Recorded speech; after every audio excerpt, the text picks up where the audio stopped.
Assalamualaikum warahmatullahi wabarakatuh.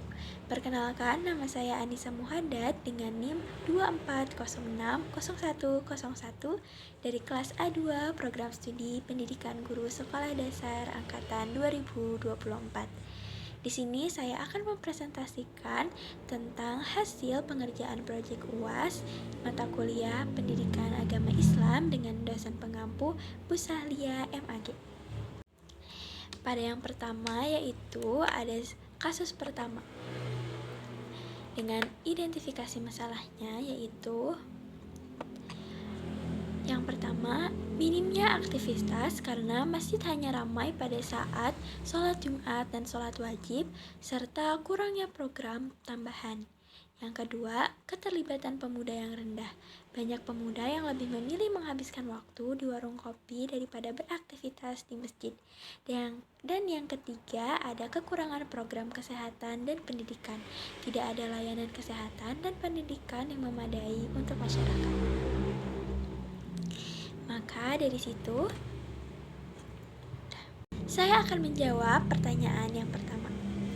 Masjid dapat meningkatkan kesadaran spiritual masyarakat dengan cara merenovasi fasilitas agar lebih nyaman dan menarik bagi jamaah.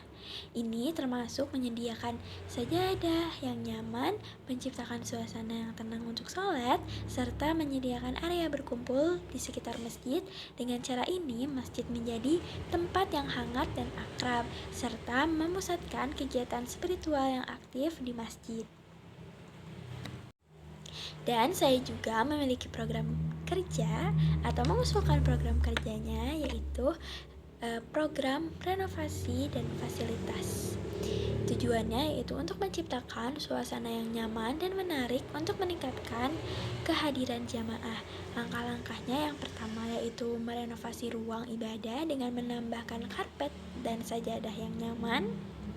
Yang kedua, membuat area berkumpul di luar masjid untuk berdiskusi dan interaksi sosial. Dan langkah yang ketiga yaitu mengadakan acara pembukaan setelah renovasi untuk mengundang jamaah dan memperkenalkan fasilitas baru pada masyarakat sekitar atau pada jamaah. Lalu, saya akan menjawab pertanyaan yang kedua. Masjid dapat mendukung kesehatan jasmani dan rohani jamaah dengan mengadakan pemeriksaan gratis dan seminar pola hidup sehat atau kajian mengenai pola hidup sehat. Selain itu, kegiatan seperti zikir rutin dan retreat spiritual yang menggabungkan ibadah dengan aktivitas fisik membantu jamaah merasakan kedamaian batin. Dengan cara ini, masjid berperan aktif dalam meningkatkan kesehatan jasmani dan rohani.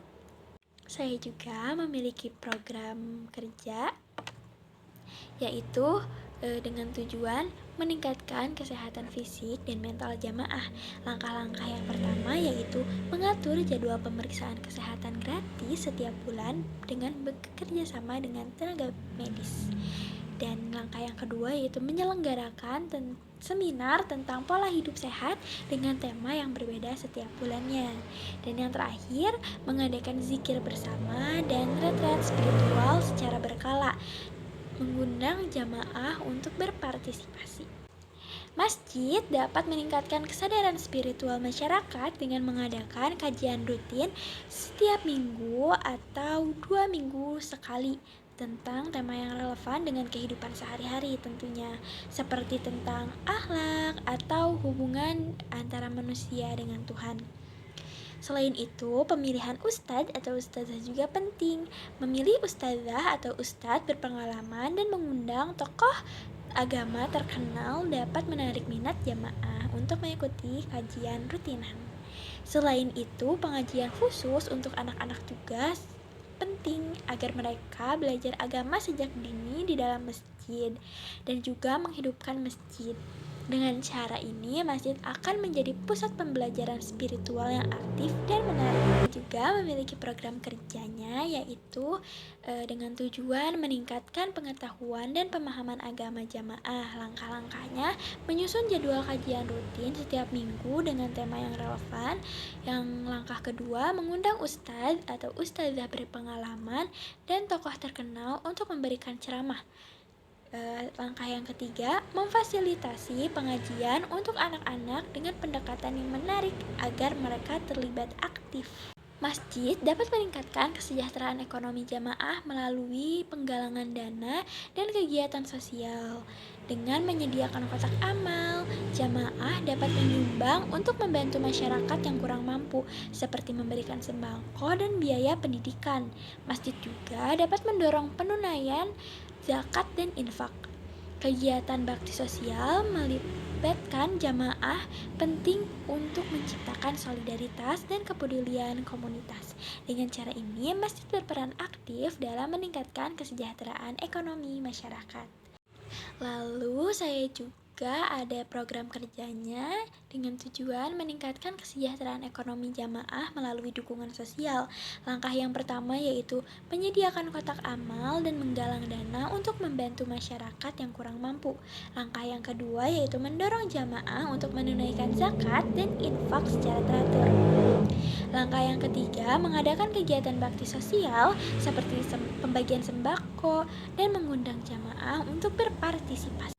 Lalu di slide berikutnya ada penjelasan mengenai kasus kedua. Slide berikutnya saya akan menjelaskan tentang identifikasi kasusnya. Yang pertama adalah gaya mengajar yang kelas. Ustadz Hasan memiliki pendekatan yang terlalu keras sehingga membuat siswa merasa takut untuk bertanya atau berdiskusi. Yang kedua, kurangnya pendekatan emosional. Minimnya perhatian terhadap aspek emosional membuat siswa merasa terasing dan tidak terhubung dengan guru. Lalu, identifikasi kasus yang ketiga, kekhawatiran siswa. Siswa merasa tidak nyaman untuk menyampaikan pendapat yang menghambat perkembangan berpikir kritis. Yang keempat, harapan orang tua. Orang tua menginginkan pendidikan yang tidak hanya mengajarkan ilmu agama, tetapi juga membentuk akhlak, berpikir kritis, dan toleransi. Identifikasi yang terakhir yaitu peran yang belum optimal. Ustadz Hasan belum sepenuhnya menjalankan perannya sebagai mu'alim, murabbi, mudzakir, dan mursyid. Pendidikan dalam Islam mengedepankan prinsip-prinsip yang menekankan kasih sayang, kebijaksanaan, dan pembinaan akhlak. Seorang pendidik seperti Ustadz Hasan diharapkan tidak hanya mengajarkan ilmu, tetapi juga membentuk karakter siswa. Dengan menerapkan prinsip-prinsip ini, Ustadz Hasan dapat menciptakan lingkungan belajar yang positif dan mendukung perkembangan emosional serta intelektual siswa. Prinsip yang pertama yaitu ada kasih sayang atau rahmah. Seorang pendidik harus menunjukkan kasih sayang kepada siswa. Pendekatan yang penuh empati dapat menciptakan suasana yang nyaman sehingga siswa merasa aman untuk bertanya dan berdiskusi. Prinsip yang kedua ada pengajaran dengan hikmah. Mengajar dengan bijaksana dan penuh pertimbangan. Pendekatan ini mengedepankan pemahaman dengan penjelasan yang logis serta menghindari cara yang keras. Prinsip ketiga adalah memberi teladan atau uswah. Pendidik harus menjadi teladan dalam akhlak dan perilaku. Keteladanan yang baik akan memotivasi siswa untuk meniru sikap positif tersebut. Lalu pada prinsip keempat yaitu membangun hubungan yang baik, membangun interaksi yang positif dengan siswa. Hal ini mencakup mendengarkan pendapat mereka dan menghargai perbedaan, sehingga siswa merasa dihargai. Prinsip yang kelima yaitu mendorong berpikir kritis, mengajak siswa untuk berpikir kritis dan kreatif dalam menanggapi berbagai isu. Hal ini dapat dilakukan melalui diskusi dan tanya jawab yang terbuka. Lalu selanjutnya ada pembinaan akhlak. Fokus pada pengembangan akhlak yang mulia. Tidak hanya mengajarkan ilmu pengetahuan, pendidikan karakter sangat penting dalam konteks pendidikan Islam. Dan prinsip yang terakhir adalah memberikan motivasi dan dukungan, memberikan dorongan kepada siswa untuk belajar dan berkembang, serta mendukung mereka dalam menghadapi tantangan. akan menyusun 3 strategi praktis yang dapat diterapkan oleh Ustadz Hasan. Strategi yang pertama yaitu pendekatan personal. Luangkan waktu untuk mengenal siswa secara individu melalui sesi tanya jawab informal atau pertemuan satu-satu, sehingga mereka dapat merasa diperhatikan. Strategi yang kedua, menciptakan suasana kelas yang nyaman. Ciptakan lingkungan yang terbuka dan ramah dengan memfasilitasi diskusi kelompok dan memberikan pujian agar siswa merasa aman untuk berpartisipasi. Jadi seharusnya Ustadz Hasan memberikan timbal balik yang baik. Lalu strategi yang terakhir, mengaitkan pembelajaran dengan kehidupan sehari-hari. Hubungkan materi pembelajaran dengan pengalaman siswa sehingga mereka merasa lebih relevan dan terhubung dengan apa yang diajarkan. Saya akan memberikan contoh kegiatan atau metode pembelajaran yang sesuai untuk menciptakan suasana kelas yang kondusif, menyenangkan, dan tetap islami. Contoh yang pertama yaitu diskusi kelompok. Mengadakan diskusi kelompok tentang tema-tema yang berkaitan dengan nilai-nilai Islam seperti akhlak, toleransi, atau kepemimpinan. Diskusi ini dapat memfasilitasi partisipasi aktif siswa dan meningkatkan keterampilan berpikir kritis. Contoh kegiatan yang kedua yaitu permainan edukatif. Menggunakan permainan yang mengedukasi seperti kuis atau permainan tebak kata dengan materi pelajaran Islam. Ini dapat membuat pelajaran lebih menarik dan menyenangkan sambil tetap mengajarkan konsep-konsep penting. Contoh yang ketiga yaitu proyek kreatif. Hal ini dapat mendorong siswa untuk melakukan proyek kreatif seperti membuat poster atau presentasi tentang tokoh Islam, sejarah Islam, atau nilai-nilai moral. Kegiatan ini dapat meningkatkan kreativitas dan kolaborasi antara siswa. Lalu yang keempat ada cerita inspiratif. Menyampaikan cerita-cerita inspiratif dari kehidupan Nabi Muhammad SAW atau para sahabatnya. Cerita ini dapat disertai dengan diskusi untuk meninggali nilai-nilai yang diterapkan dalam kehidupan sehari-hari. Dan yang contoh terakhir yaitu kegiatan religius. Mengadakan kegiatan seperti zikir bersama atau membaca Al-Quran atau juga sholat berjamaah sebelum atau setelah pembelajaran. Ini dapat memperkuat spiritual siswa dan menciptakan suasana yang islami dalam kelas. Biasanya kegiatan religius ini sudah dilakukan di sekolah-sekolah seperti sholat duha atau membaca Al-Quran sebelum belajar. Yang terakhir saya akan menjelaskan tentang Islam yang rahmatan lil alamin, ekonomi syariah, dan pernikahan dalam Islam sesuai apa yang saya pahami. Pada yang pertama, saya akan menjelaskan tentang Islam yang rahmatan lil alamin.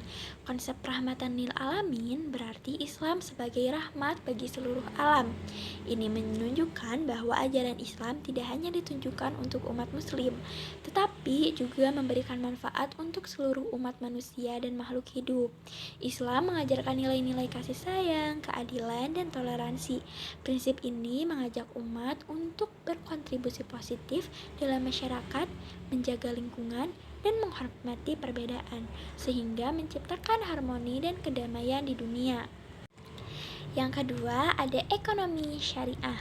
Ekonomi syariah merujuk pada sistem ekonomi yang sesuai dengan prinsip-prinsip Islam. Ini mencakup larangan terhadap riba atau bunga, gharar atau ketidakpastian, dan aktivitas yang merugikan. Ekonomi syariah mendorong kegiatan ekonomi yang adil, transparan, dan bertanggung jawab. Prinsip utama dalam ekonomi syariah adalah keadilan, kepatuhan terhadap hukum Islam, dan mengutamakan kesejahteraan masyarakat. Ini mencakup berbagai instrumen seperti mudharabah atau bagi hasil, musyarakah atau kerjasama, dan zakat sebagai alat redistribusi kekayaan. Yang terakhir, saya akan menjelaskan pernikahan dalam Islam. Pernikahan dalam Islam dianggap sebagai ikatan suci yang tidak hanya mengikat dua individu, tetapi juga keluarga dan masyarakat. Islam mengatur pernikahan sebagai suatu kontrak atau nikah yang harus dilakukan dengan kerelaan kedua belah pihak.